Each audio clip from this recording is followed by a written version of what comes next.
verses 23 and 24 in a little bit here. But I had this message done last week. No, I didn't miss last week because I didn't have my message done. And the message is, I'm in the Lord's army. I'm in the Lord's army. Volunteering is an amazing practice. The work is challenging, and there is plenty of it, and you are not paid for it. Volunteers. And I know, for instance, that every time I start mentioning names, I'll get in trouble, but that's okay with the Browns because they will forgive me, but they have been working at Kaiser for a long time. Oh, working without pay, you say. They're volunteers, and they do a tremendous job. Especially Pauline is in the regular facility, and I'll see her there once in a while and so forth. Bob is in the other facility that I don't go to anymore. I used to have a doctor there. But it's fantastic. And you know what? They do this because they love helping people. That's why. Volunteerism. It's an amazing thing. President Richard Nixon established National Volunteers Week with an executive order in 1974 as a way to recognize and celebrate the efforts of volunteers. Every sitting president since Nixon has issued a proclamation as well. Also, many governors and mayors likewise do the same thing. Our church could not operate without a voluntary army. Volunteering statistics, a government study from 2015. First, it said that volunteer rate in America is 24.9%. About a quarter of the people volunteer. We're talking about adults here. That's about 63 million people. Men volunteer at 21.8% and women at 27.8%. The average hours of a volunteer work is about 1 hour per week. The average volunteer puts in 1 hour a week. If you volunteer in church, you far surpass that. This is government statistics. Most Americans volunteer for religious groups at 33.1%, which tops the list. Education is second at 25.2%. And for social or community services, 14.6%. So I'd like to tell you that in America, a third of the volunteers are for religious reasons, which I think are very good. In our church, our volunteer rate is about 40 to 45%. We are thrilled that so many, no matter what the age, find something to do for the Lord at our church. And I want to say thank you very much. And I love it when young people are helping out in Awana, in the sound booth, in various ministries, in volunteering. Because the way to start volunteering is at a young age, as you well know. So let's look at this, please. Number one, serve the Lord from your heart. Colossians chapter 3 and verses 23 and 24. Colossians chapter 3, verses 23 and 24. And a great verse that Dave read this morning. And whatever you do, do it heartily, as to the Lord and not to men, knowing that from the Lord you will receive the reward of the inheritance, for you serve the Lord Christ. Now, it's very important here. Your motive counts. Your motive counts. And this deals with motive, this Bible verse. It says here, your motive counts. And the question is this: why do you do the things that you do? Oh, good question. Why do you do the things you do? Some of the things you do is because of money. You might not like your job, but guess what? You'll be there tomorrow because of the paycheck. Some of the things you do is because you love. That's why you work with your family. That's why you work in a church. Some of the things you do, what you do is because for health reasons, or you don't do those things for health reasons. It depends on if it's a positive or negative. But the question is this: why do you do the things that you do? Is it for money? Is it for fame? Is it for politics? Is it for health? Is it for education? Or is it for the Lord? An interesting list right there. If the Lord is your motive, then your desire for something should not change. If I'm serving the Lord, it doesn't matter where I am, where I serve, what country I'm in, the people I'm ministering to. If I'm doing it to the Lord, that is my motive. It doesn't matter if I'm preaching in a small church, a medium church, a large church. It doesn't matter if my Sunday school are 3 kids or 50 kids, because the motivation is the Lord Jesus Christ. That's the important thing. Now, if we look at verse 23, great verse here. I have this underlined, and I colorized it a little bit here. And whatever you do, I have a different color here, do it heartily as to the Lord and not to men. So that word that stands out there for me is heartily. In the Greek, it means exceedingly abundantly.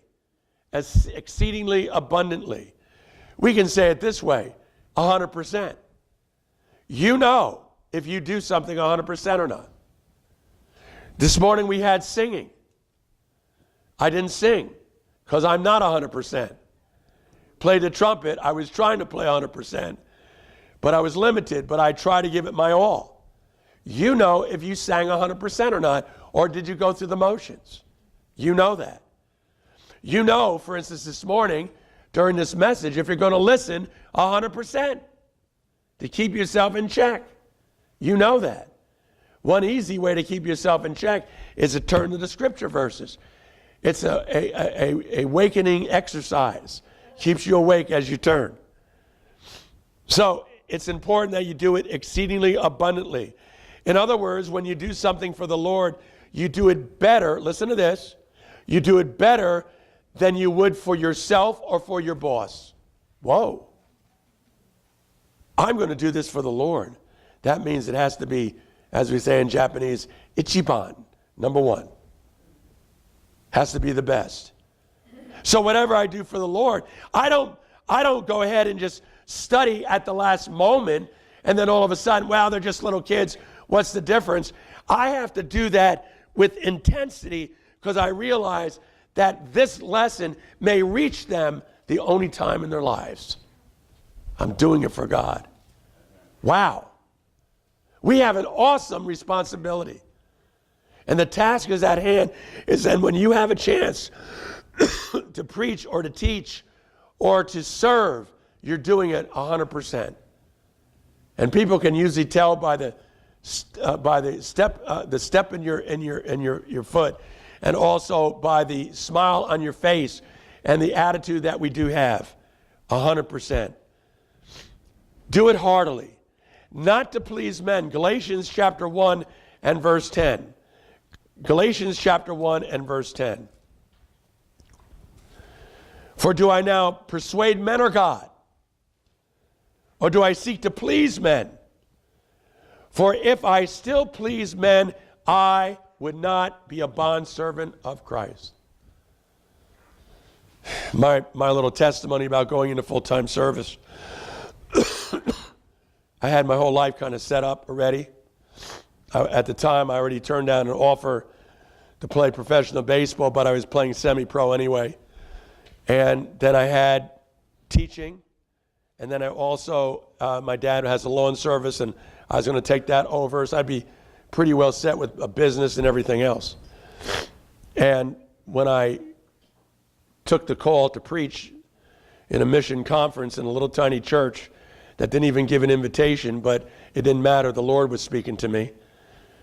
And it was an evening service, not many people in attendance. And came home from church that night, and man, was I convicted. And I said to my late wife, I said, Patty, I said, God just called me to go to the mission field. What do you think about that? And she says, let's go. Let's go. You know what? Because when God calls you, you know it, and you're not going to say no, and you're going to do it because God said it. That is a call that a lot of times, if you've never gotten before, you don't understand it. But God's will is the most important thing in your life. And so we do this not to please ourselves, but to please the Lord. And that was Paul's motivation. Paul was the second smartest person in Israel. He could have done anything he wanted. He could have made as much money as he wanted, but he didn't care. He wanted to do what God wanted him to do, not to please men. It is all about the heart. 1 Samuel, all about the heart. And this is the separating factor of everything, the heart. 1 Samuel, 1 Samuel chapter 16 and verse 7. It's all about the heart. So here we have David as anointed king. Oh, but it was controversial. See, David was the run of the family.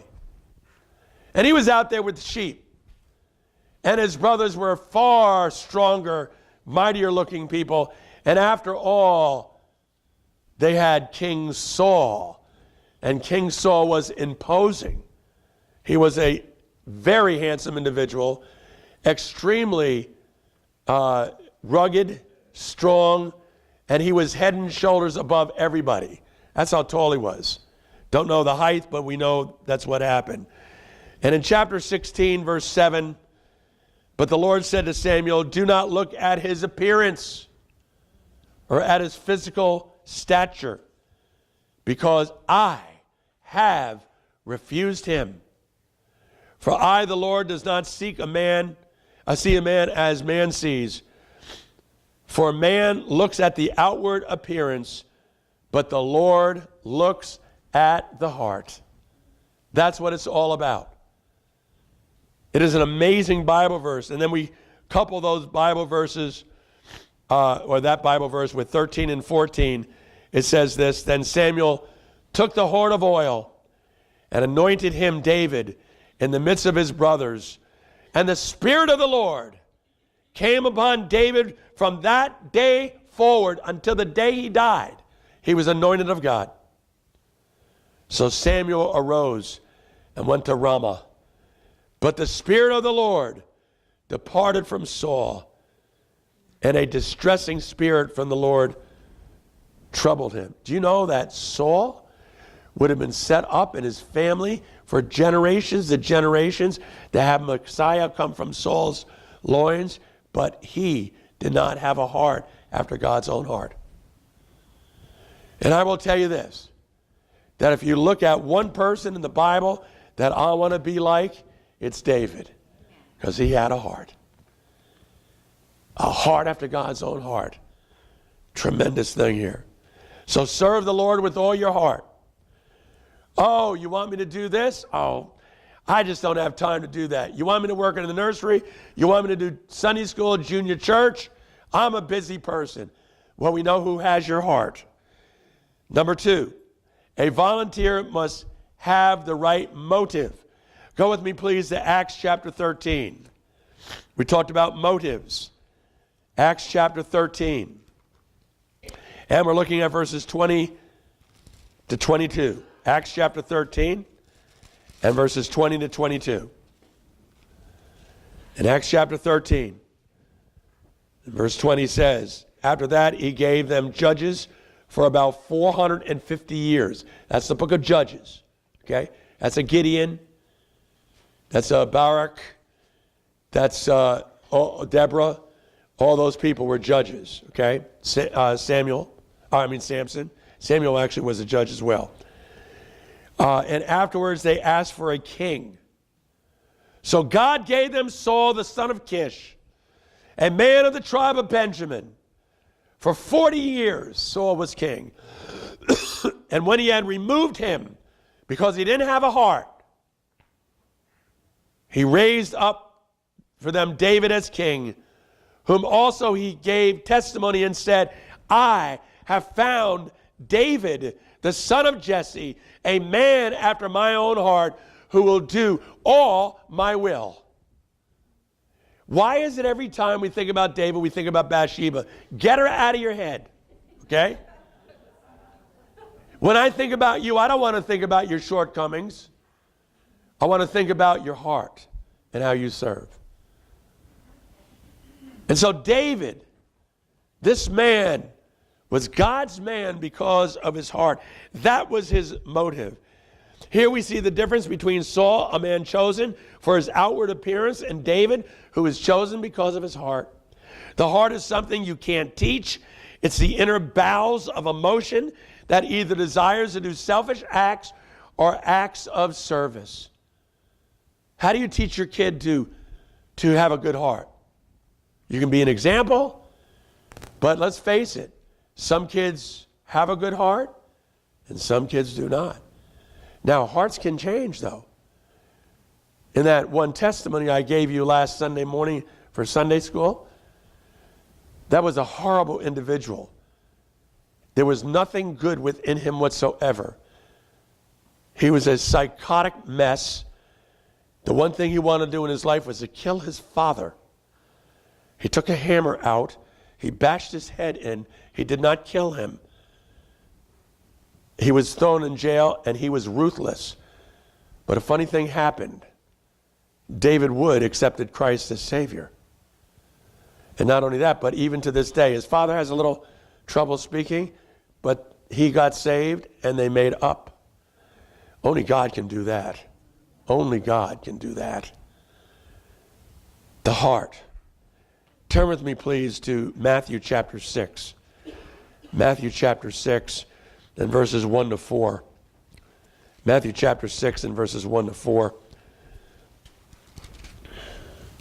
This is part of the Sermon on the Mount. And it talks about charitable deeds here. This shows a true motivation. Okay, verse 1 in chapter 6. Take heed that you do not do your charitable deeds before men to be seen by them. Okay? My favorite person's name is Anonymous. I love Anonymous. You know, we've had a lot of things done in this church by Anonymous. And actually, I didn't even realize this, but Anonymous is not always the same Anonymous. I didn't know we had Anonymous 1, Anonymous 2, Anonymous 3. It's great. It says here, do not do your charitable deeds before men to be seen by them. Otherwise, you have no reward from your Father in heaven. Therefore, when you do a charitable deed, do not sound a trumpet. I should bring my trumpet out and sound it right now. Before you, as the hypocrites do.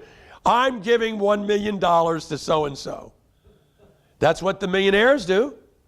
That's what the billionaires do. You know what Ted Turner's doing. You know what Bill Gates are doing. You know what? Shouldn't say anything about it.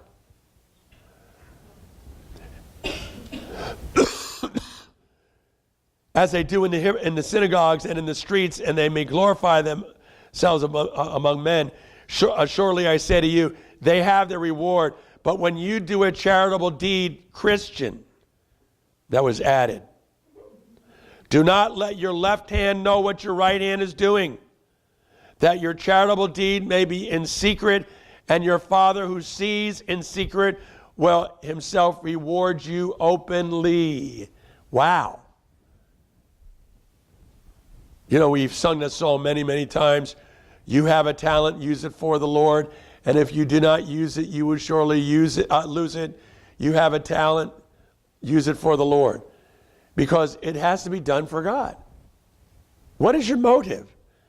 Remember the question I asked you before? Why do you do the things that you do? This shows a true motivation.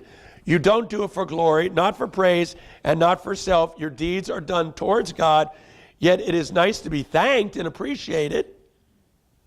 However, if you're not thanked or appreciated, don't worry about it. Don't worry about it. Let it just slide off your back. Number 3, you must be devoted to one another. Romans chapter 12. Romans chapter 12. Devoted to one another. Romans chapter 12 and verses 9 to 13. Some great volunteering verses here and how our motives are and so forth. You must be devoted to one another in Romans chapter 12, starting in verse 9. Let love be without hypocrisy. Abhor or hate which is evil. Cling to what is good. Be kindly affectionate to one another with brotherly love. In honor, giving preference to one another. Not lagging in diligence. Fervent in spirit. Serving the Lord. Rejoicing in hope. Patient in tribulation. Continuing steadfastly in prayer. Distributing to the needy of the saints, given to hospitality. Wow, there's so many things in there. I like this. Here's a list of qualities that we must possess. See if you possess these qualities. But don't raise your hand if you do. You're sounding your own trumpet. Here's a list of qualities. Number 1, love with no hypocrisy. It must be pure and genuine without self-centeredness or guile. You never love to get, you love to love.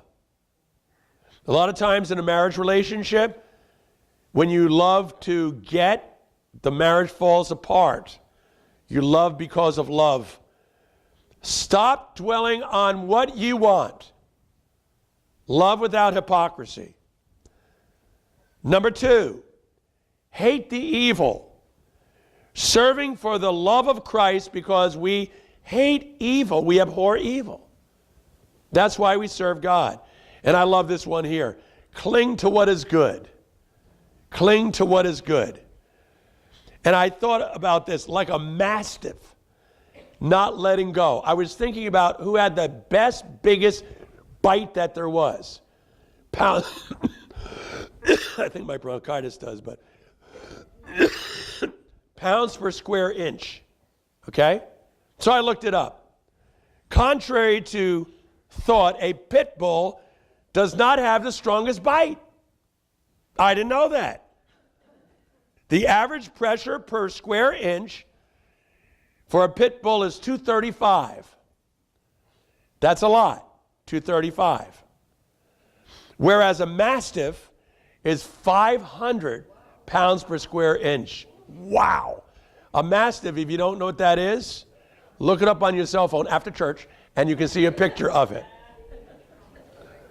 They're huge. Anybody ever own one here? A mastiff before? You're smart congregation. Okay. Whew, big dog. I thought Dino was big, that St. Bernard that Michael has. Woo. Look at, don't let go of good your entire life. I look at this because when you have that dog clenching and they are clinging, you can't get out of the grasp, that's the exact same idea and word it means about a Christian has to cling to what's good. Cling to what's good. Don't let it go your entire life. You started coming to Sunday school when you're a kid, keep it up. You're 99 now, keep it up. You're still here? Keep it up. Number 4, kindly affectionate to one another. This is our command to be devoted to other believers with a family sort of love, not based on personal attraction or desirability. Remember, you do not choose your family. And what happens is because your family, whether you choose the family or not, it doesn't matter. You still have an affection towards them. And so we have to be kindly affectionate to those people. It's not because I have pretty people in my family or athletes in my family or talented people in my family. No, they're my family. From the good, the bad, and the ugly, I'm going to show kindly affectionate towards them no matter what the problem may be. Number 5, not lagging in diligence. Laziness is one of the hardest qualities to overcome, period. I will repeat that. Laziness is one of the hardest qualities to overcome. America is rated as the laziest country in the world. Do you know that? The laziest country in the world. I looked that up. I said, wow. I said, I think they're right. I think they're right. I told my kids in school, a kid didn't hand an assignment in and it was driving me crazy, which always does. And I said, this is what I look back at all my schoolwork in every elementary, junior high, high school, college, master's, doctorate, everything I've ever done, then I cannot find one assignment that I didn't turn in, ever. I was an athlete, I was a musician, and I had extra things. And I even told them, winter time, when I was in high school, we had our basketball practice in the evening. My mom was not thrilled about this. First, I went to school for a band. It was a sectional practice for our brass instruments at 7:30 in the morning. I was there starting. School started at 8 o'clock. As soon as the bell rang at 3 or 3:10, whatever it finished, I ran down to the junior high school that was next to us, and I lifted weights until 6 o'clock at night. Then I ran up to the high school, never ate anything, didn't care about food. And then I ran up to the high school to have basketball practice, and I'd get home at 9:30 or 10 o'clock at night. That's when my mom didn't care about it. We had no microwaves at that time, and she had to give me dinner and everything. And you know what? Never missed an assignment. Because every spare time I had in class, I knew what I had to do after school, and I made sure I did it. I didn't care about talking to Joe over here. I cared about finishing my work. You know why? Because I have a work ethic, and I don't care about laziness. You have plenty of time to rest later, but right now it's time to work. And I said, the trouble with you kids today, I can't even understand how you don't do an assignment. It doesn't make sense. And this is our motive today in America. We don't work the way we should work anymore. Now, fervent in spirit is the next thing. What I love is this. Let me just, one other thing about not lagging in diligence. What happened to hard work and never give up attitude and understanding that anything that is worth something is difficult? All right, 6, fervent in spirit, serving the Lord. I love the Greek word for this. It means to boil in spirit. To boil in spirit. Can't you just see it? I can see Paul zealous, boiling in spirit all the time. Fantastic. This phrase suggests having plenty of heat to produce adequate, productive energy, an idea of zeal. Boiling in spirit. I call this a can-do attitude. We have a saying in our house, a can-do attitude. In other words, we don't know stop. If it's hard, if someone says I can't do it, I'm going to find a way to do it, or Charlene's going to find a way to do it. And both of us are crazy that way. If there's something broken or needs, we will figure it out. Even if I don't know how to do it, I'm going to learn how to do it and figure it out. It's a can-do attitude. Keep on doing. But today we say, oh, I can't do this. And you go in the other room or whatever. If I go in the other room because I had trouble doing it, I'm going in there thinking about it. I'm going to bed and I'm thinking, okay, how can I do this thing? There's got to be a way to do this thing. A can-do attitude. That's what Vintage Park Community Church needs, a can-do attitude, no matter what happens. Number 7, rejoicing in hope, an attitude of joy when we serve because of Christ. Number 8, oh, here's a hard one. Patience. The only one that should pray for patience are doctors, I think. Anyway, patience. In the Greek, it actually means perseverance. Perseverance. Patience. This word refers to endurance, the ability to remain under tremendous weight and pressure without succumbing, without giving up. Patience. Number 9, distributing to the needy, showing love and genuine fellowship with those in time of need. The idea here in the Greek is fellowship. That's what it talks about in the Greek, fellowship. Not necessarily in a financial situation. Money does not make everything good. You know that. Sometimes you have to come beside a person with a hug or just listening, a listening ear, or maybe to help them out with whatever it may do. I remember my mom, she would tell me, and this is when my mom was in her mid-80s, and I said, Mom, what are you doing? Well, I got to go help some of the old ladies. I'm going to drive them to the store. I said, Mom, you're 85. She said, I'm still young. Don't worry about it. I got to help some of the old ladies that can't do this. That was always her attitude. Amazing. Number 10, given to hospitality. In the Greek, it means this: pursuing the love of strangers. Pursuing the love of strangers. Not just entertaining one's friends, but trying to help with outreach. Help with outreach. And that's important. Okay. Point number 4. I get a ball up with all these numbers. I have so many subpoints. Major point 1, serve the Lord from the heart. Major point 2, a volunteer must have the right motives. Major point number 3, you must be devoted one to another. Major point 4, even foot washing. Let's go, please. John chapter 13. John chapter 13. Now this is Jesus Christ himself. Chapter 13, verses 3 to 5. Even foot washing. Feet, I don't think feet are very pretty. I think they're pretty ugly, to tell you the truth. I don't think that feet are good looking at all. John chapter 13, verses 3 to 5. I know what you're saying. I've never seen your feet. I don't want to see your feet. Okay. Verse 3, Jesus, knowing that the Father had given all things into his hands, and that he had come from God and was going to God, rose from supper and laid aside his garment, and took a towel. This is a God of the universe. You understand this? And girded himself. After that, he poured water into a basin and began to wash the disciples' feet. Wow.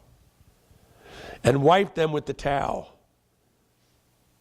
with which he was girded. Then he came to Simon Peter. And Peter said to him, Lord, are you washing my feet?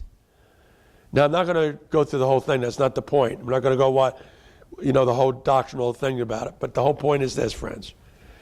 Here is the creator of mankind, the very God, preparing to wash dirty, smelling feet of sinners. Stop getting in the habit of doing only things that you want to do. I think every one of us need to do an act of something that is difficult for us and that we don't like. You know, when the expression, I don't do windows, that's the first thing you better do, is windows. Some of you men out there, you didn't want to change your son or your daughter's dirty diaper. That's the first thing you should have done. Remember, it's half of your mess. These people that feel, I can't do this, I can't do that, it's beneath me, that's exactly who better do some things that they feel are beneath them. And that is the right attitude. Number 3, I believe doing an undesirable task builds character. And this is what we need in our country today. This is what we need in our churches today, to build character. And I've told the story again, I don't know how many times, so Glenn and Sharon and other people have heard it. Just close your ears to this, but it is the lesson that I learned that changed my whole life. The very